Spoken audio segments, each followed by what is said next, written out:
everyone. Vikings Guy here. I'd like to welcome to the podcast tonight Mr. Michael North, the VP of Broadcasting for the NFL. How are you doing?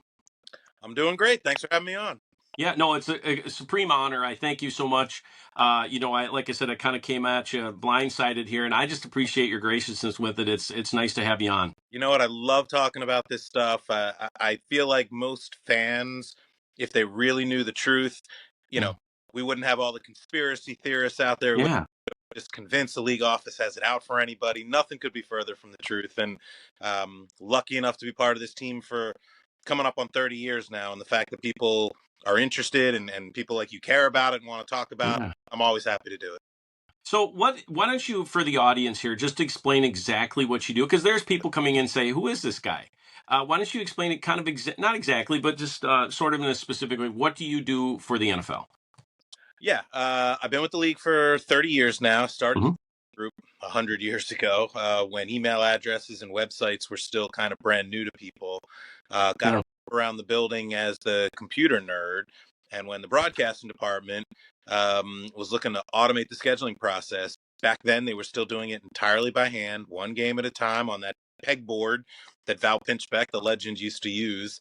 And they were looking to automate the process. And so they needed a computer nerd, and I was the right guy at the right time, and been there ever since. Fortunate enough to be part of the team that literally looks at all 272 matchups and tries to find the best home for every single one of them. Some of them early, some of them middle, some of them late, some of them domestic, some of them international, some of them on Thursday nights, Sunday nights, Monday nights, Thanksgiving, Christmas. There's an optimal home for each of the 272 matchups. And so our job is to try to kind of figure that out, get as close to that as we can. We know it's probably impossible to make a perfect schedule where every team, broadcast partner's happy with us. So hopefully if they're disappointed, it's just a little bit and hopefully pretty evenly. Sure. You mentioned the broadcast partners. I'm glad you did that. It's a perfect segue. Really, I would guess your department serves those people because those are the ones that are televising the games. Yep. So if you could speak a little bit to that, because I think that's important because it kind of cuts into the conspiracy part where there isn't one. Like you're trying to find the matchups that work best for those broadcasters. I'll let you explain it, but then also, do you answer to the teams? Maybe that's the second part of it.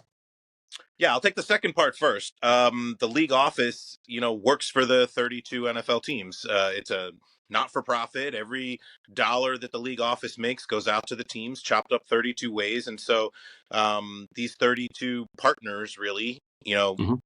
business partners, let's say, but obviously competing Sure. one Super Bowl champ at the end of this, and that's all anybody really cares about. So the league office is all the things that go into putting on a season: public relations, community relations, sponsorship, marketing, officiating, international, all the things that are necessary to put a season on so the teams can focus on what's important, obviously, which is the competition on the field. So the broadcasting department builds the playing schedule February, March, April every year. Schedule comes out middle of May now. And then we spend the summer getting ready for next year.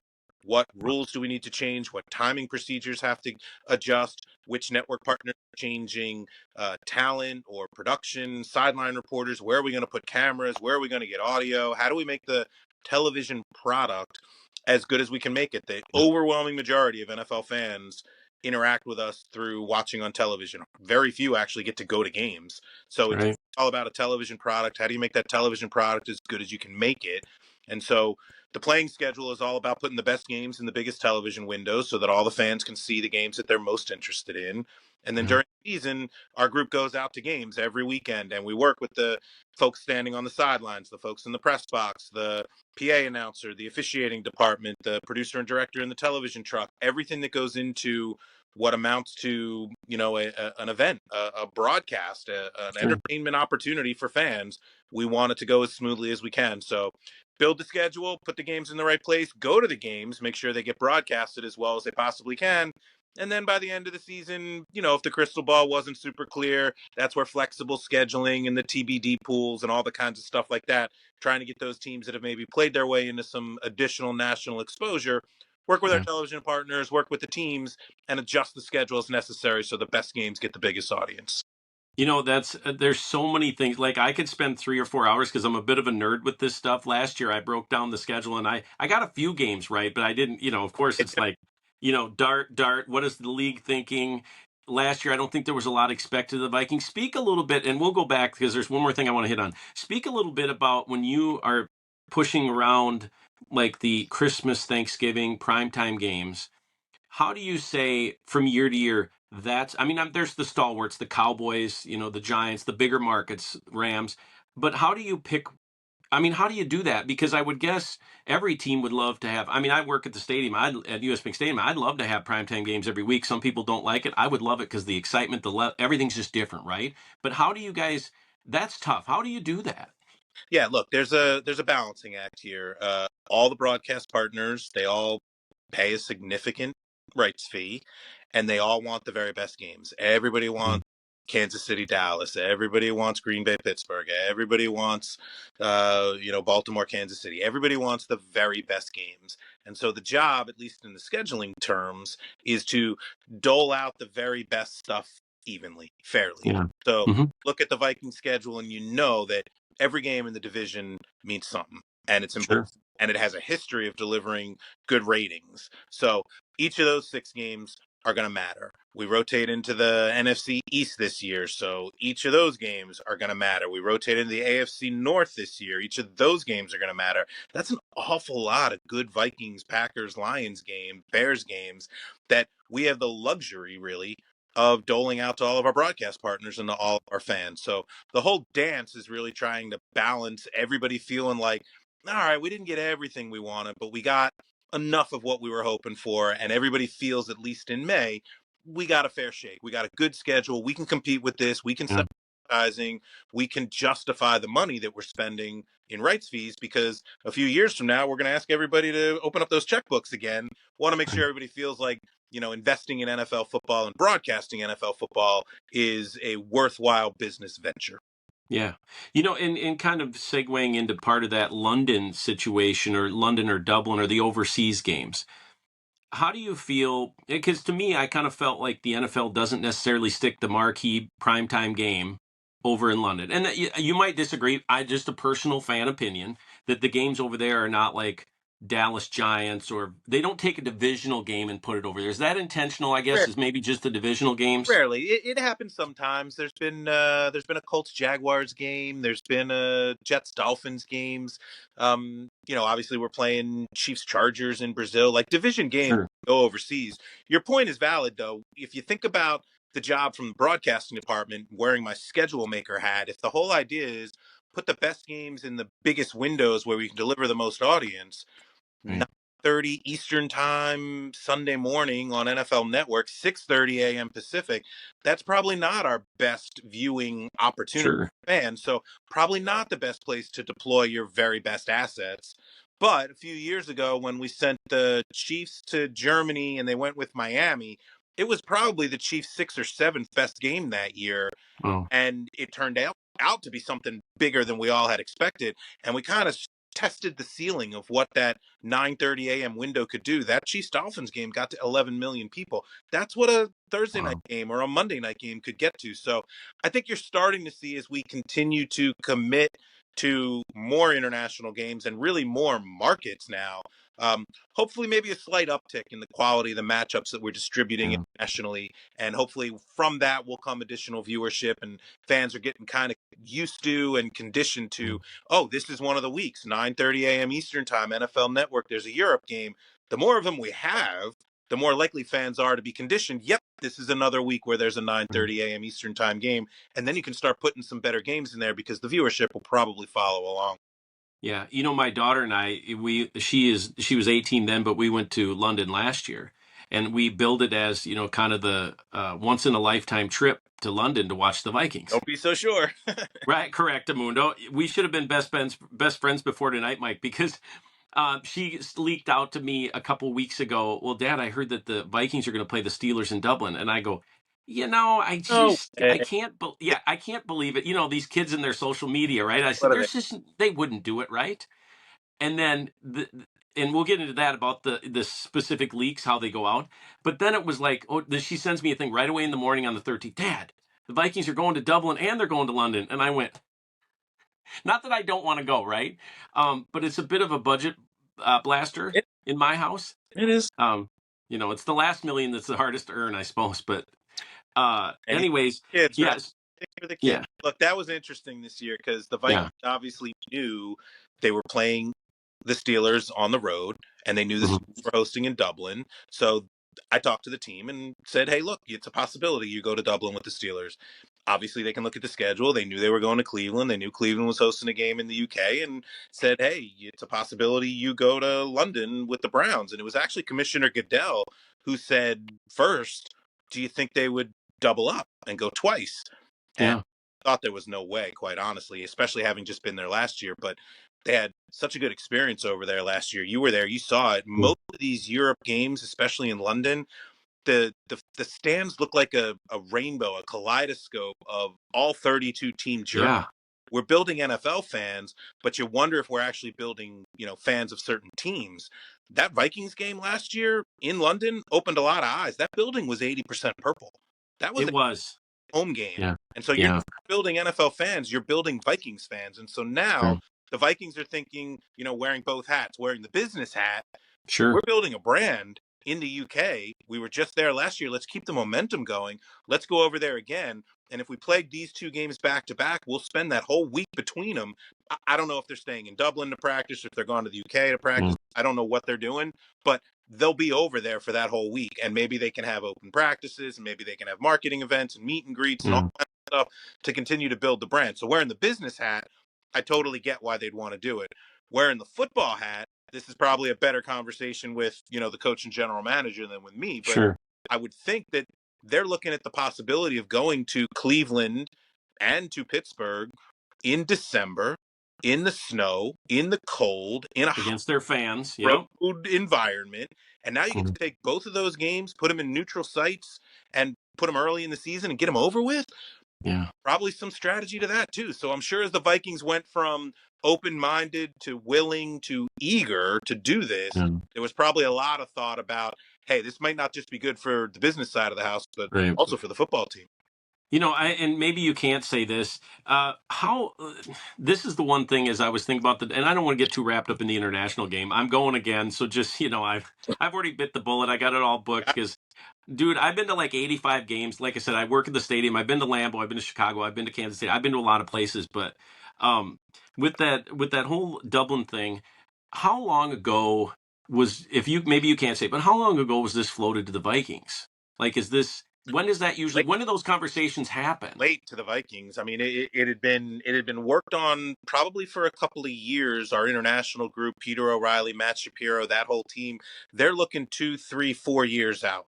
So they're Yeah, working already on 26 and 27. And are we going to play in Paris? We're going to obviously play in Australia. They're talking about Abu Dhabi, maybe. They're talking about places all over the world. The more of these games that we put on and the more successful they are, the more markets are kind of raising their hands and saying, "Hey, we'd be interested. This looks like a really fun event." So yeah, we're going to be in a lot more places, I think. And you've heard the commissioner out there very publicly talking about 10, 12, 16 international games eventually. It's a mission for him. So the sites are, a 3 to 4 year runway. The host teams are more like a 1 to 2 year runway. The visiting teams, Vikings didn't find out about it until April when we reached out and, hey, you see the schedule, it's a yeah. possibility. Somebody's going to Dublin with the Steelers. You're one of 8 or 9 possibilities. Be ready. They had no advanced warning other than what every fan heard, which was announcing the fact that the Steelers were going to host a game in Dublin and any one of their opponents was a possibility. Yeah. What if any role do you play in like the release show when they go through and release those teams? Because I kind of thought like the NFL, I liked, and they have to release some to their content partners to get some buzz going, right? But this whole thing of okay, here we are, kind of like the Final Four or the NCAA tournament, Mhm. they're dropping the names. Boop, boop, boop, boop. Here's your schedule. Maybe just because of the vastness of the schedule, you couldn't do that. But kind of address that if you could, because I've all thought in my mind, like, geez, it'd be nice to have a show where everything just drops. And I know it does to the teams, but kind of explain that. What's the process behind dropping some with the content partners? Yeah, it really came about when we slid schedule release back a month. You've been doing this long enough. You know Yeah. schedule used to come out kind of second or third week in April, almost stealth. Right. Like, oh my God, the schedule's out. Like it just dropped Right. Thursday night. Nobody cared. There were no podcasts. There was no release show. Just Right. was a press release on NFL.com, and here's your schedule. Away we go. Um, Right. when it was actually during when we weren't sure we should be putting a schedule out in April, we were whatever 3 months into the pandemic, and it seemed a stretch that we might actually be playing football, on time in September. So we didn't put the schedule out in April in 2020. We waited a few extra weeks. By May, we felt a little bit more confident that we were probably going to be able to figure something out. Again, kudos to the commissioner. He was an absolute bulldog on this. Many of us were like, what are we doing? This is crazy. He said, absolutely Yeah. need this. The country needs this. Figure it out. And we did. So that was the first time we put the schedule out in May.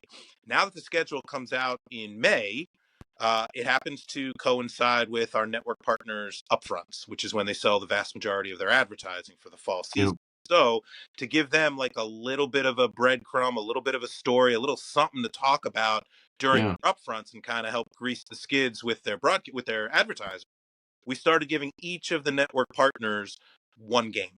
So they could Sure. have something to talk about in advance of the release. Hey, we know we're going to get a great schedule. We always do. And we're going to deliver X many millions of eyeballs. We always do. But here's one little nugget. Here's one little treat that the NFL shared with us. And then that kind of breadcrumb idea started to get a little traction. And then you could get a little bit more focus on the international games. You can get a little more focus on Thanksgiving or Christmas or any of the new initiatives, the new streaming partners, anything like that. Because otherwise, to your point, the whole schedule just drops 8 o'clock Eastern time, one random Wednesday or Thursday night. And it's a lot to digest. 270 Yeah. games, 7 broadcast partners, 18 weeks.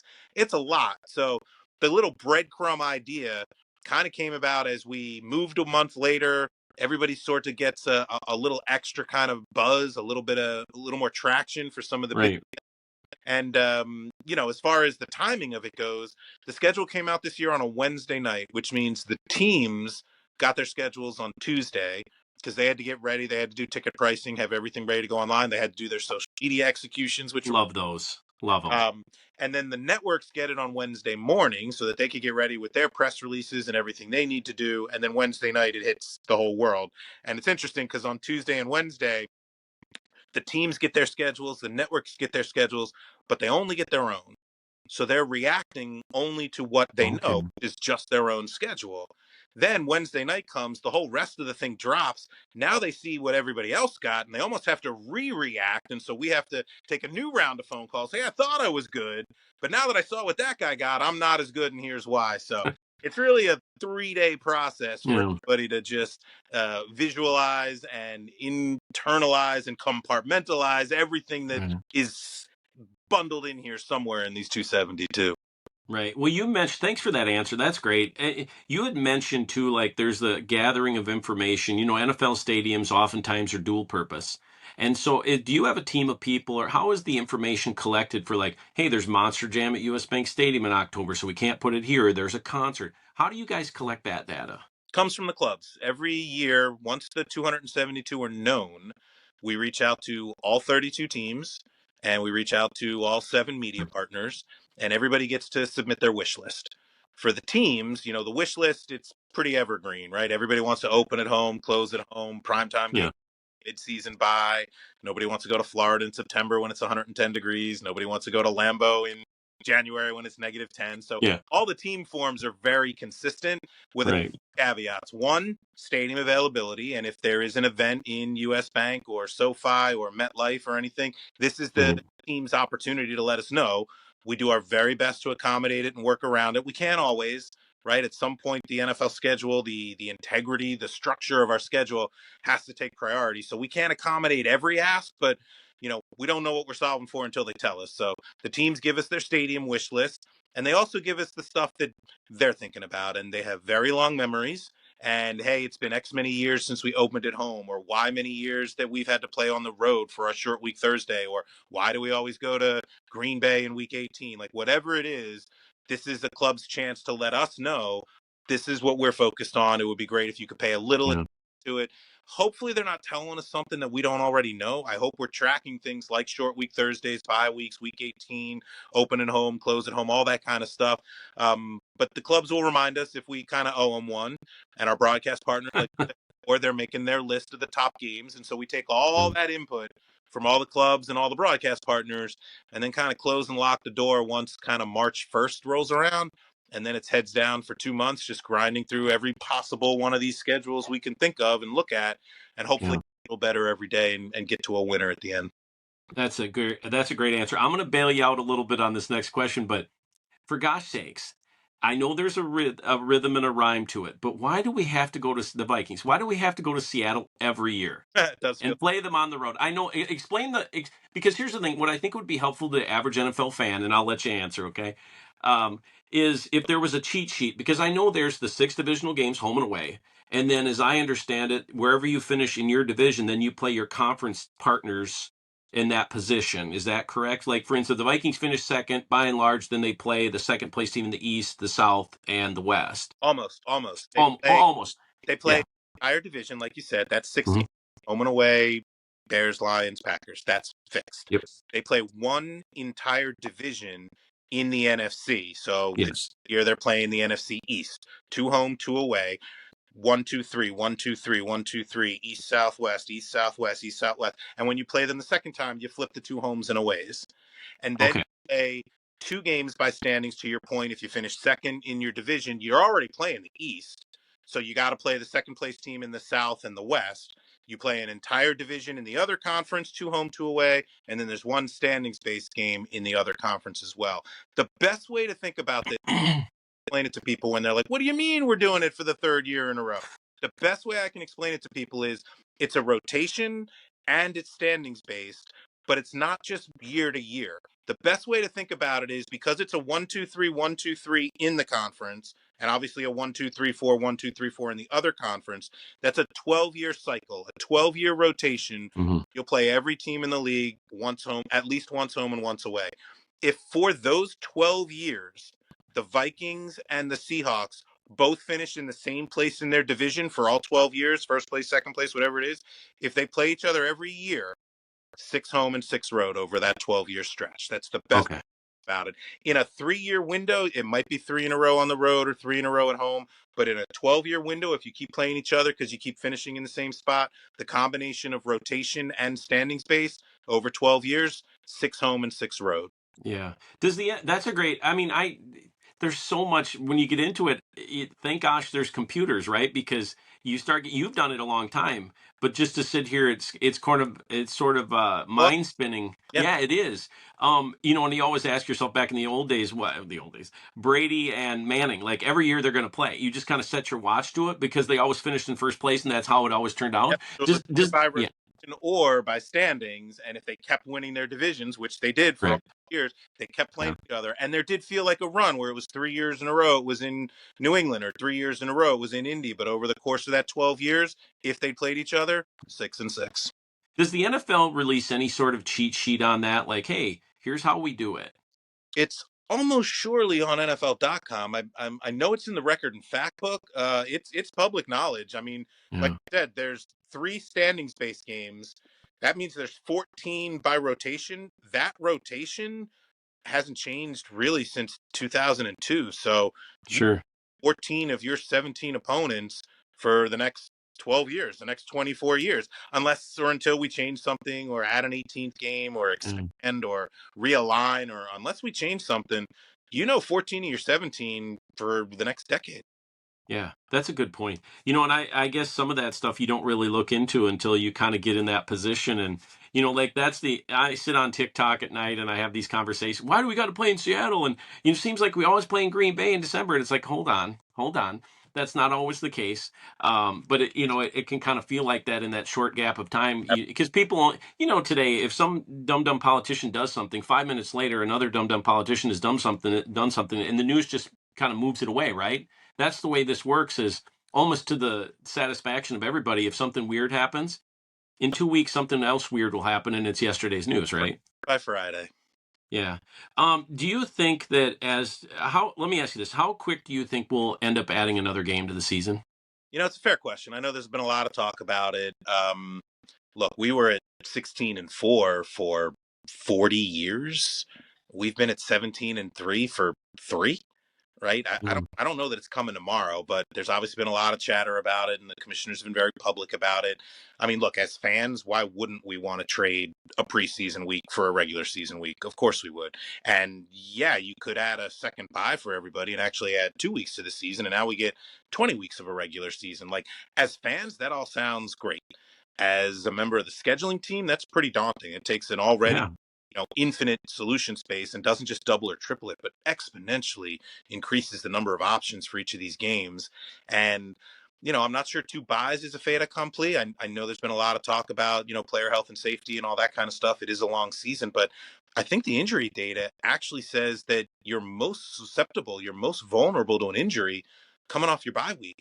You get out of the Mm. building, you're not there for 4 days, you ramp down, and then you suddenly ramp back up, and you've got a game to play on Sunday. And that almost seems to be where you're more susceptible to injury. So adding an extra bye week may not actually be helpful. It might actually be harmful. So I'm not Right. sure that's a fait accompli. You're also only adding 16 games. If we add, an 18th game, if you want to spread those over 2 more weeks, like, that's going to thin out some of your existing weeks. And there's weeks now where sometimes you do get a little thin. You've got a game 9:30 in the morning Eastern time in Europe. You've got 6 or 8 Yeah. on a bye. You've got a game on a Thursday. You've got maybe 2 Monday night games now, as ESPN and ABC do those side by side. Right.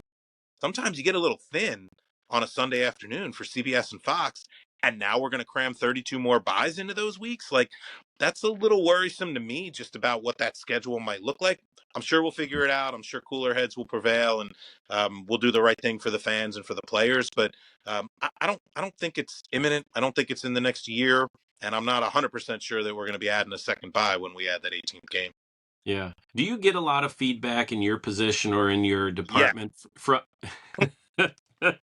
Yeah, you got random guys calling you on a Wednesday or whatever, saying, "Hey, you don't know me. I'm some weirdo from Minnesota." Do you get any pushback or feedback from the players' union? Are they involved?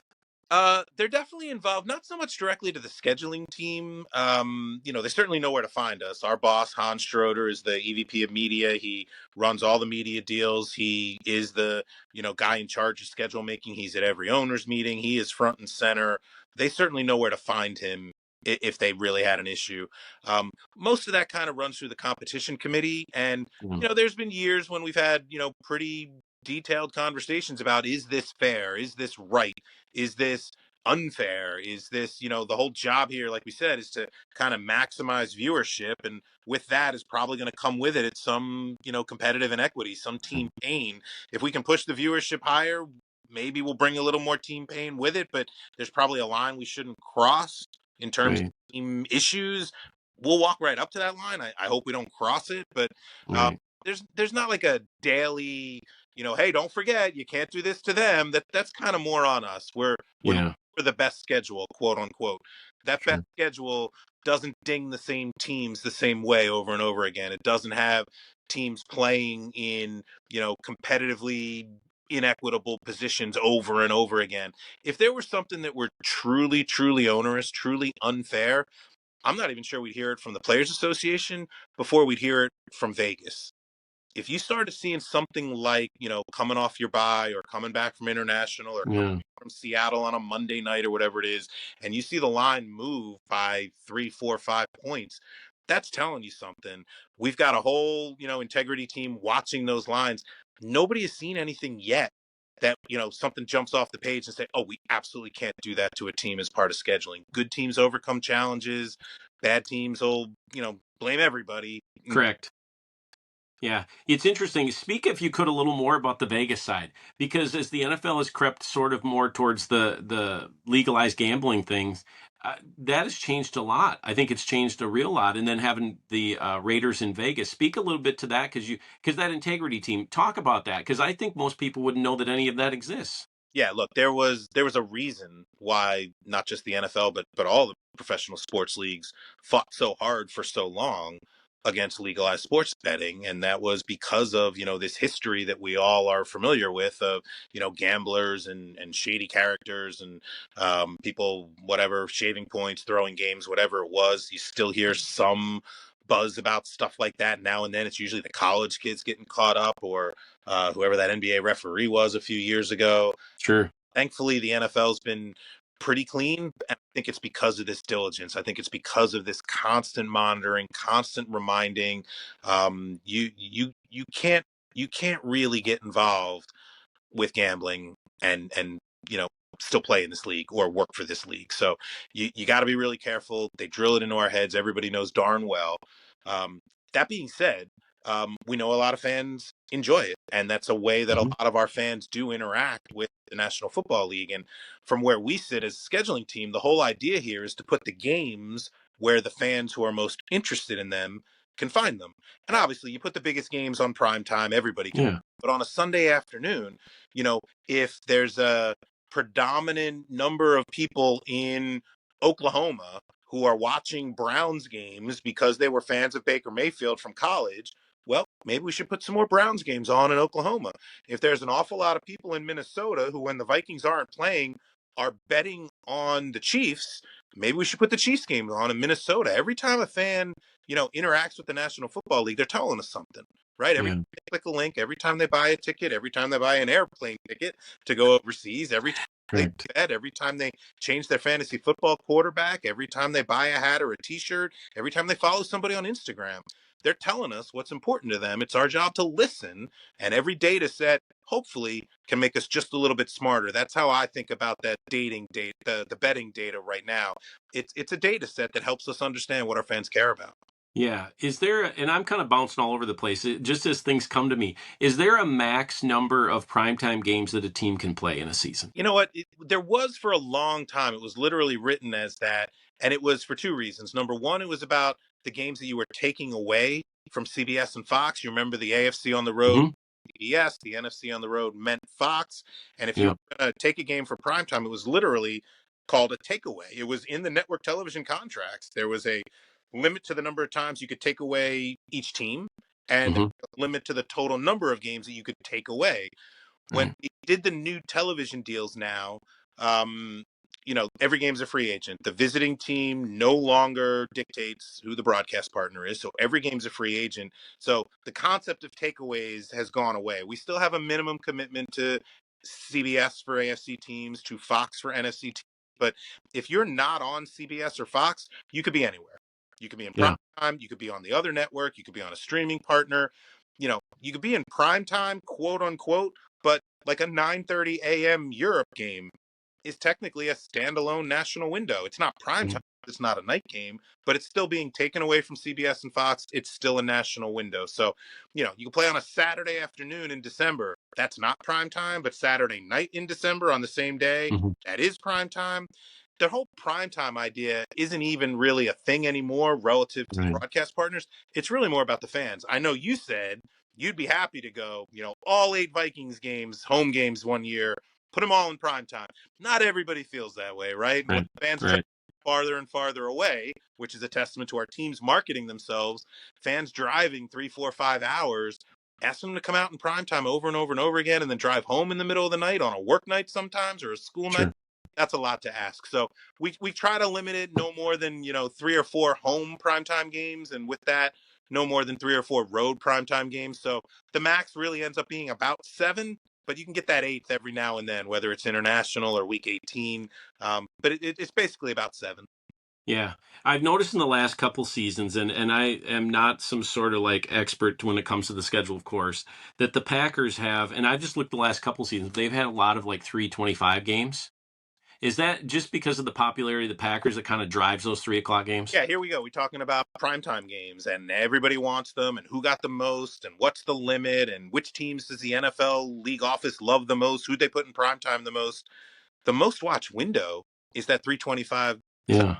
window. That's where we still get the most viewers. We average 25, 26, 28 million viewers on a Sunday afternoon. So maybe you didn't get as many primetime games as you wanted, but those 325 games are our most watched. That's where we put our very best stuff. That's where we generate our biggest audiences. So, yeah, when the Packers are good, they're in a lot of 325 windows. Yeah. Cowboys are good, the Chiefs, the Steelers, all your traditional big national brands. Um, Right. but you start to see the Vikings moving into some of those windows. You see the Commanders moving into those windows, the Bills, the Bengals. That's, like we said, that's where our fans, they vote with their remotes. That's where they mass up the most. to watch NFL. And we kind of get into this cadence as fans, right? Noon, you watch the home team. 3:25, you watch the big doubleheader game. The Sunday night game at 7:30 better be a good one. You're asking for hours 7, 8, and 9 from our fans to sit in front of the television. Right. Sometimes hours 10, 11, and 12 if you had an 8:30 a.m. Central Time London game. Yeah. That's a lot of football in one day. Each of those games better be worthy of your attention, of your time. Hopefully, you're sharing that time with your family. You're not using that time to get away from your family. But yeah, the 3:25 window is Yeah. still the most watched window we have. Yeah, during the season, I have to be at the stadium for noon games, noon central at 7 a.m. Yeah, And so it is an all day. I live 2.5 hours away from US Bank Stadium. I don't live close. So for me, it is an all day event. And my family just knows, like when I'm on TikTok or whatever, or doing some kind of recording, I don't record during games when the Vikings are either on the road or they're off because well, especially when they're playing and they're on the road because that's my family time. yep, Like I watch the games with my family. That's the one time I say, there's some people like, oh, look at his reaction. I don't do that. This is mine and my kids' time. I need them to be Viking fans. There's a certain sort of suffering that comes with it. They just got to embrace that. Learn that life isn't fair immediately. Those lessons have been taught to me hard and fast, and I wish I could have been like my dad. My dad passed away in 2020, but he was born in 1937. And when the Vikings would get eliminated, which was usually, unfortunately, before the Packers in the playoffs, he would say, well, now I got another team to cheer for. And I said, Dad, you live in Minnesota. He said, you got to remember, I lived for almost 30 years and there was no Vikings.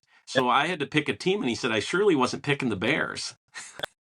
Nice. I thought he's got a new team to root for, whoever's playing the Packers. But Yeah, um, that's my philosophy completely, right? I mean, it's just so funny as a Viking fan. Just the part of the reason I like working in the stadium is just the interaction, not just with the fans, but like I get to see kind of how the soup is made by the NFL and how it all comes together. How many employees on a game day? incredible, isn't it? It absolutely is, and I think people just say, "Oh, you show up and play a game."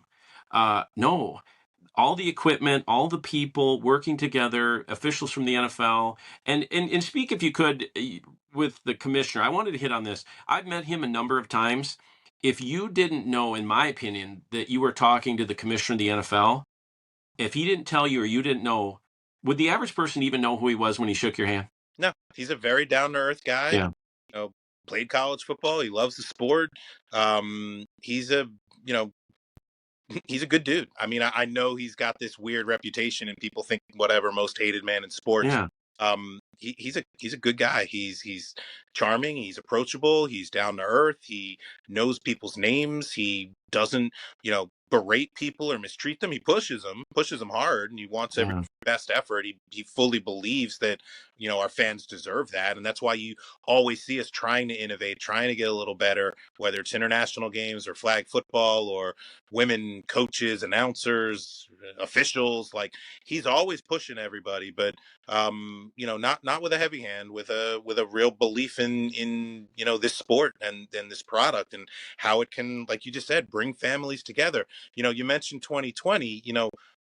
I couldn't believe that we were actually going to try to play a season during the pandemic, but you know I've been here 30 years. I never heard from people more than during that, yeah, telling me, thank God you guys are playing. Just some sense of normalcy, something to look forward to, something to talk to my dad about other than disinfecting my groceries. Like, yeah, it was truly an eye opener, certainly for me, and I think for a lot of people. It's not just a sport. We're part of the mhm, fabric of this country, and with that comes an awful lot of responsibility, and it's something the commissioner takes very seriously. And it's a shame people that don't get to know him do go on social media yeah. shots, because he's actually he's a good guy.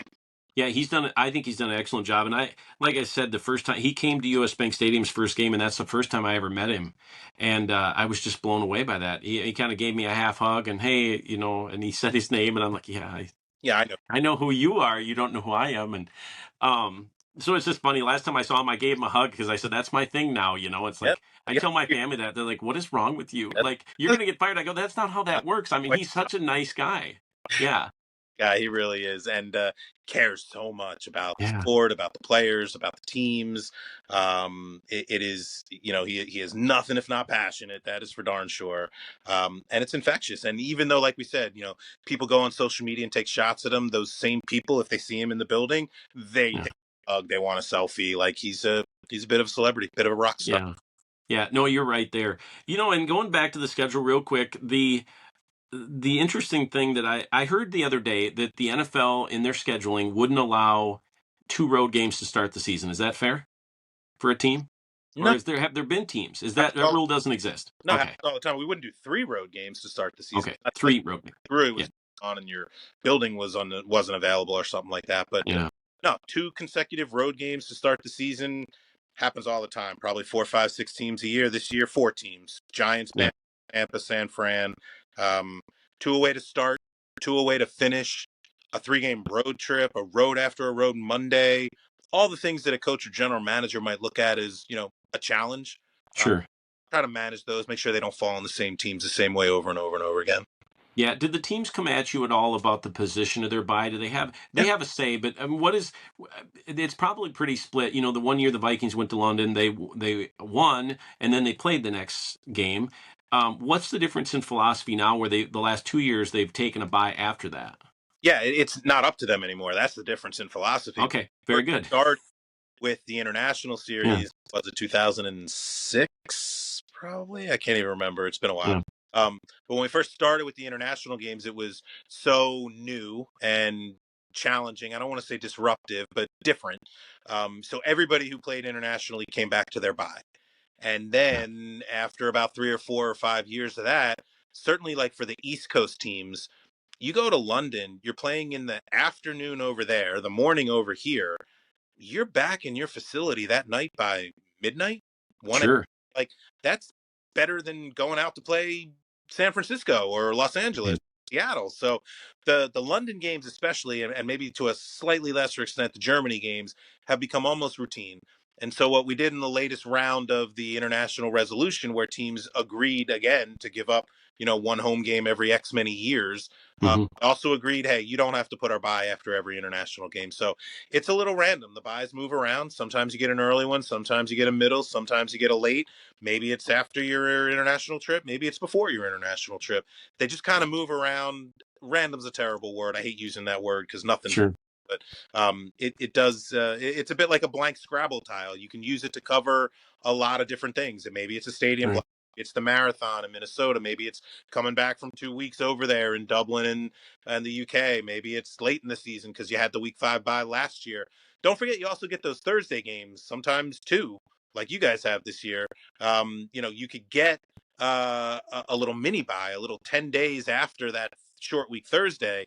So you want to separate the full bye from the mini bye and the 2 mini buys from each other. And if we do end up going 18-2, like you said, now you got to separate the 2 full buys from the 2 mini buys and get those multiple Yeah, periods. But it almost kind of gets you out of your routine. Every 3 or 4 weeks, you're, on a little break.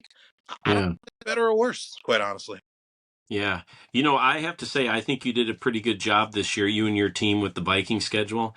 I don't love Eagles and then Thursday night Chargers. I don't love that. Not that you were looking for some opinions, but No, no. just because both those teams are butt kickers and they're physical teams. And, last year we were kind of on a roll, and then we go out to Los Angeles, and it's like, oh, this Thursday night in Los Angeles, like, you know, so anyways, that if I was going to make a complaint, I look at those Vikings games, again, not really a complaint, but Eagles, Chargers, Lions, Ravens. And then Look, assuming the Bears are good this year, Bears. there's Yeah. no game, you know, Yeah. National Football League, but certainly not in the NFC North. And like we said, you're rotating into the NFC East with Yeah. playoff teams from last year. You're rotating into the AFC North with 2 playoff teams, almost three. Like, there's a lot of tough games. The good news, if there is that, the Packers and the Lions and the Bears have almost the same schedule, right? A couple of Sure. different, like we said, for the standings-based games. But this happens to be one of those years where, the good news for the schedule makers is we've got a lot of really great games. The Yeah. for the NFC North fans is that, yeah, they're all ours and they're all tough. Yeah. Well, and I think a product, this you were saying at the beginning of the podcast about how good the NFC North is, and it absolutely is. And when I looked at the home schedule this year, I was like, "Are you kidding me?" I mean, Commanders at home, Philly at home. We get Detroit a couple times, of course, once at home, and then Well, Bengals at home. I mean, yeah, I'm like I said, as a fan, I'm not complaining. I think a couple years ago we started off Buccaneers, and then we had Chiefs and Chargers. And the tough part, just at the stadium, it felt like sort of the vibe wasn't right because we had Buccaneers who, eh, as a Minnesota fan, they used to be great, right? I mean, the Buccaneers every year, didn't matter how bad they were, they would beat us at least once. 98 was the same thing. We're rolling. Mike Allstott has the biggest game of his life, and we lose one game other than to Atlanta the whole season. But there's not really a rivalry there. People were happy to see the Chiefs. The Chargers, eh, you know, they're. I love their powder blue uniforms. I would say that about the Chargers, but look, they also you have know, a yeah, quarterback and a pretty, well-known coach, and yeah, what, 10, 11 wins last year? Like, they seem like a perennial playoff contender. They play exciting football. yeah, It's a shame that the Chargers don't really have yet that national resonance, but you know, keep winning, you'll get it. yeah. Yeah, and I think just the Harbaugh McCarthy connection Oh yeah. is, I mean, you guys, honestly, I mean, some of that stuff, I love your job because when you look at these matchups, it's exciting to see some of these matchups and like, boy, wait till you see what we can do with this. Does it kind of feel like that? Like you've given us this canvas and we have so many colors. Yep. It's just like, how do we narrow that down? Every game's a story. There's always a storyline somewhere, a former player against his team, a coach, two coaches who've coached together, coaches who've Sure. together. Like, there's always something. And obviously you are what your record says you are. And, coming off a 14, 15 win season or whatever it was last year, like, expectations are raised. And then you go and change quarterbacks and it's a whole new conversation. But obviously the last time we saw that kid play quarterback, he was winning a national championship. So Sure. you could definitely see the league office, the scheduling team leaning in on the Vikings. And kind of like we said, there's the Cowboys and the Chiefs and the Steelers and the Packers. Those are always going to be there. It's that next tier. And who are those teams that are kind of pushing up against that upper echelon? Is it Washington? Is it Minnesota? Is it Atlanta? Yeah. Who's the next team to break through? And what do any of us know? It's sports. It's the beauty of it. None of us know anything. Season doesn't Yeah. even start for 4 months. The games that matter down the stretch with playoff implications in December won't get played for 7 more months. Like, Yeah. what do any of us know? But every year, hope springs eternal, and there's always good stories. And hey, you never know. And if somebody surprises you, which inevitably they do, that's where you kind of pull some levers, and maybe you get them a wider footprint on a Sunday afternoon, Sure. flex them into a different window, and get the fans a chance to see the teams that they're going to be watching in January in the playoffs. Yeah, it was really nice last year to get flexed that game Sunday night against Detroit and then absolutely act like we were in college football. I mean, it was like, are you kidding me? Like nothing went right. Darnold just, I don't know what happened. My son says, Dad, he goes, with Darnold, he said he was good until he wasn't. Oh, I know. And I said, buddy, listen, this year, 9 years old, I would love to say it'll get better. I do think that you've been around the NFL a long time. Maybe you can talk a little bit just about the ownership stability with the Vikings, what you see there, because I think maybe you can't speak to that, but I feel like that's been a big difference since the Wolves have taken over, just in how they handle their business. Talk, if you could, a little just about the Wolves and how they sort of just this team has professionally kind of molded itself into a leader. yeah, look, every team in the league is looking for the same thing, right? They're looking for stability, they're looking for opportunity, they're looking for an ability to attract the big names, whether it's players or coaches or marketing executives. Right. We all work together, we're all partners, but we're also all competing with each other, obviously. So every team in the league is looking to attract the best talent, period. And one way you do that, obviously, like any corporation, it starts at the top. Yeah. Out, stability in the ownership suite, a new stadium, a coach that sure seems to be able to win no matter who's playing quarterback. Yeah. Sustained success, sustained playoff, implications for games down the stretch, and playoff success, not just making the playoffs, but winning playoff games. Like, that's what every team wants, and it's hard to do that in this league. Everything we do is kind of structured to prevent sustained success, to prevent Yeah. dynasty. We draft in reverse order of record, the waiver wire pickups, the salary cap.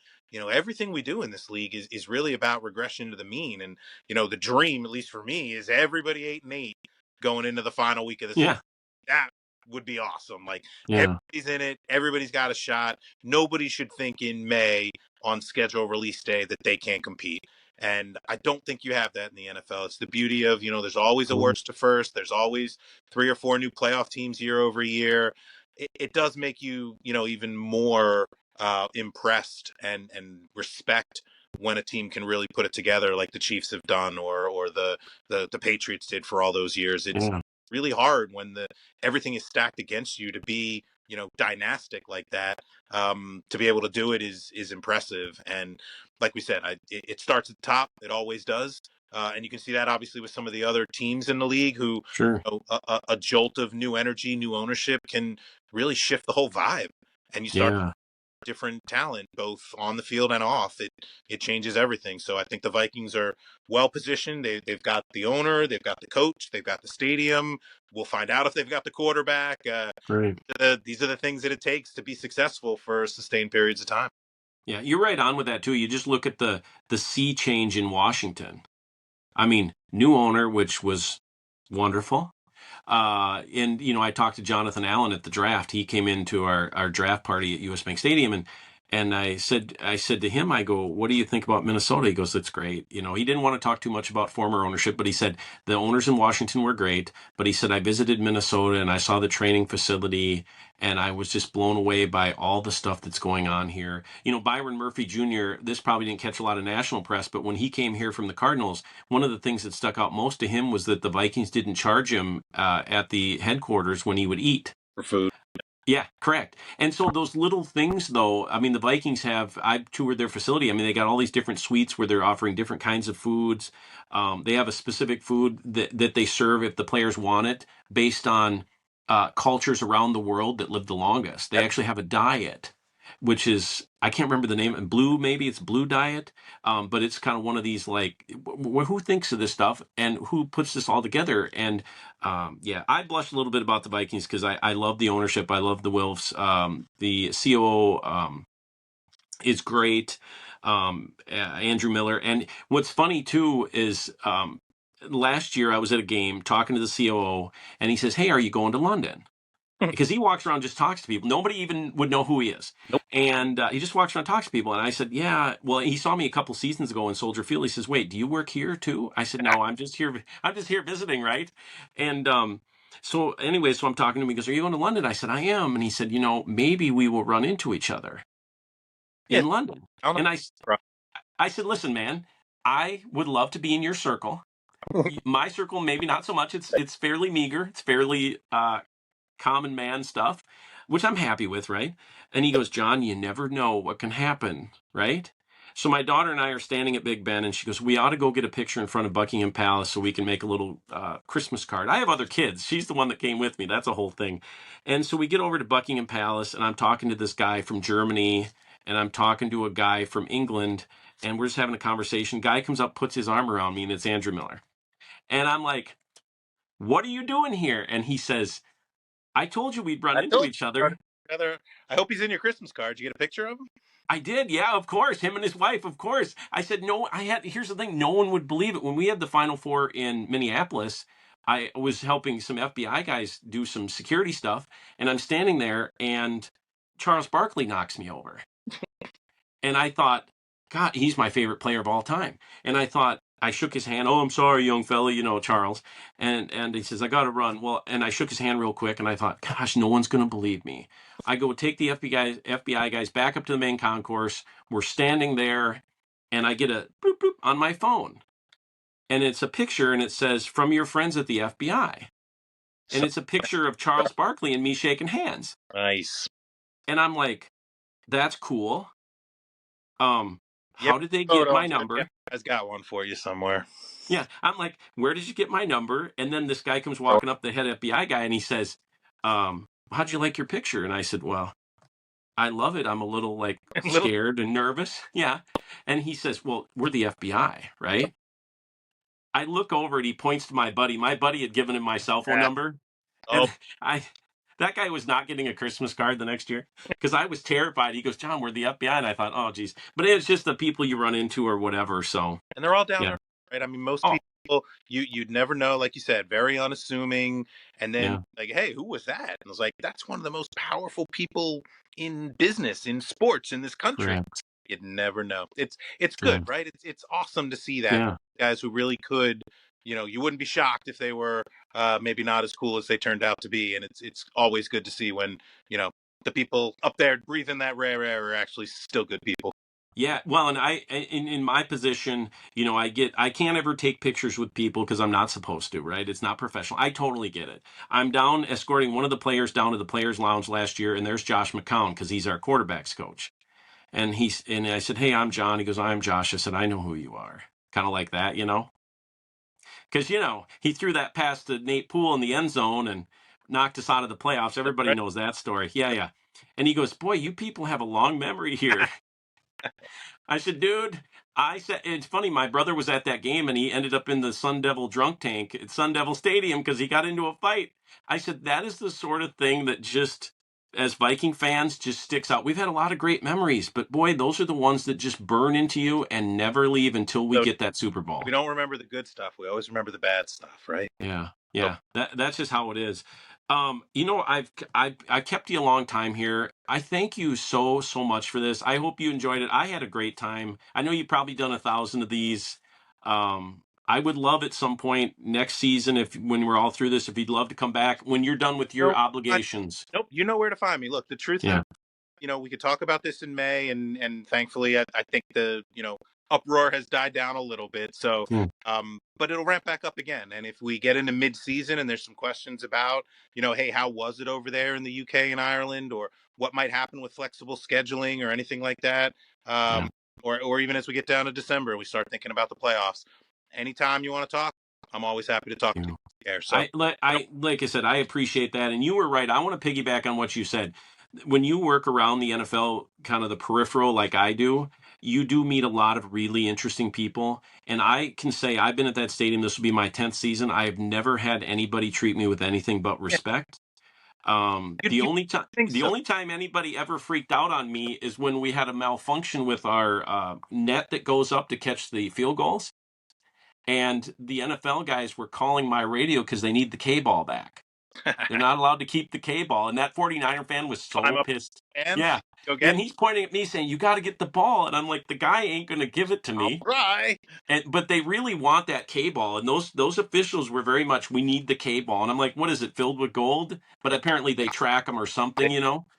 Yeah. So, anyways, Yeah, no, yeah. it's good, right? We're very lucky to be even peripherally involved in something this big, something this fun, something that so many people care about, and Yeah. we're so lucky, right? We Yeah. work in the candy store, like we should be in good moods, we should be good to each other, Yeah. we should be appreciative and humble, and it is always refreshing when you do cross paths with people who you would understand if they were a little more prickly and they turn out to be pretty good people. Yeah.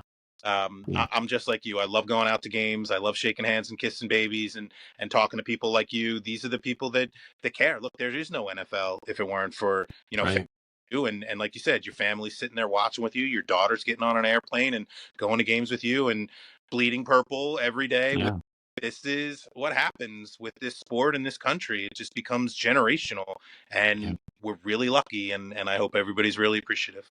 Did you, real quickly, one more question. Did you have a team growing up that was your favorite team? I grew up in Philadelphia, so definitely aware of the Eagles, the Sixers, the Flyers. Yeah. I ended up going to college in St. Louis to a Division III school, so it wasn't like a whole lot of college sports, the big college sports. Um, I'm a European soccer fan. I'm a tennis fan. I definitely bounce around. I love everything. Obviously, when I got the job at the NFL, I became a fan of all 32 equally. Yeah. Um, but went to school in St. Louis, so definitely still follow the Rams a little bit. Sure. Born in Pittsburgh, got a little bit of Steelers fanhood in me. Grew up in Philly. Nowadays, because I travel for the games, I root for airports. I root for hotels. I root for golf courses. I root for Yeah. restaurants. I don't really root for teams anymore. I want everybody, like I said, 8-8 going into that final weekend. That would be my Yeah. Yeah, I get it, and I don't blame you a bit. That's a great answer. When I was in London last year, the Vikings had a team store, like a pop-up team store, Sure. and I'm standing there in the store buying Viking stuff because I am a sucker. Because you don't. Yep. Yeah, and there's stuff in London that you can only get there, patches and things, whatever.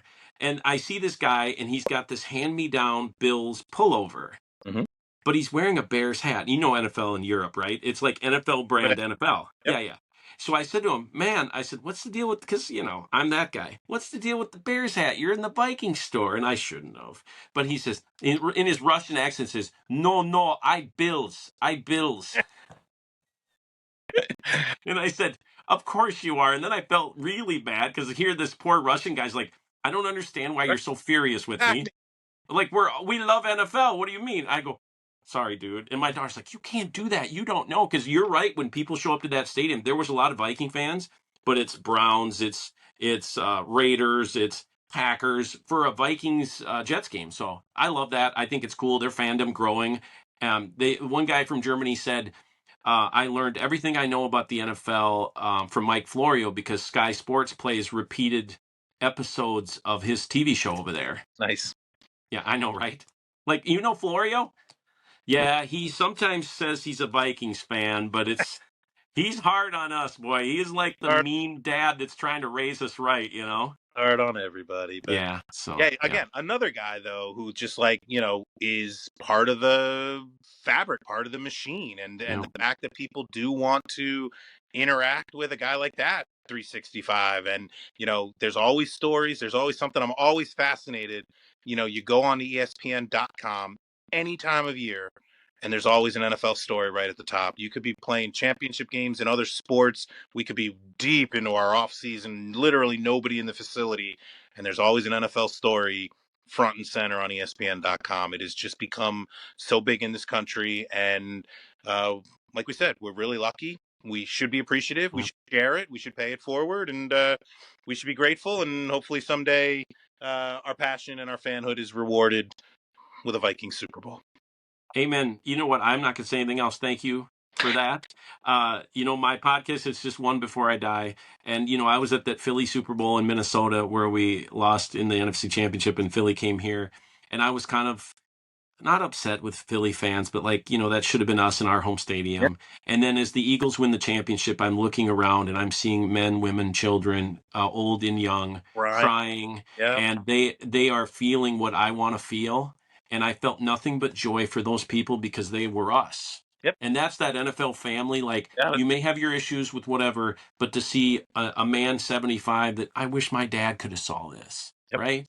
That was just very special. So, Yep. Well, yeah. it'll just make it more special when you get yours. Well, yeah, I know. I said, what would I do if they win? I just retire. I retire, There you go. You're done. right? I give up. Yeah. So, Mike, thank you so much. I appreciate you. And thank you so much for your time.